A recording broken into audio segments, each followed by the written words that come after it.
kaayyoo hiikkaa hin qabne. Qotee bulaa sareen isaa yeroo hunda karaa irratti dhokatee yeroo konkolaataan hunda achiin darbu dutaa itti utaalee konkolaattota hunda qabuudhaaf carraaqu qabu tokkotu ture.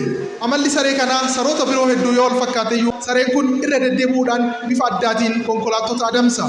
Namichi tokko kan ollaa qotee bulaa sanaa galu amala saree sanaa hedduu ajaa'ibsiifatee qotee bulaa sana akkana jedhee gaafate.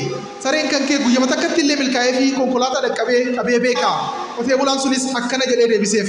Ana kan na dhibu sareen kan koo konkolaataa qabuu fi qabuu dhabuu isaatii miti. Kan hunda caala na ajaa'ibsiisu yoo qabe maal gochuu akka danda'udha. Konkolaataa osoo dhaqqabee illee waa tokko illee gochuu hin dandeenye umrii isaa guutuu yeroo hunda dutaa faana fiiga.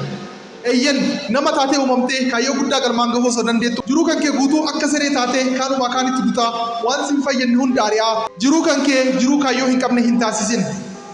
Hedduu galatoomaa fayyaa ta'a. Maatii tiktaakii kennaa ta'uu fi yuutuubii kenna sabskiraayib gochuu hin irraanfatina.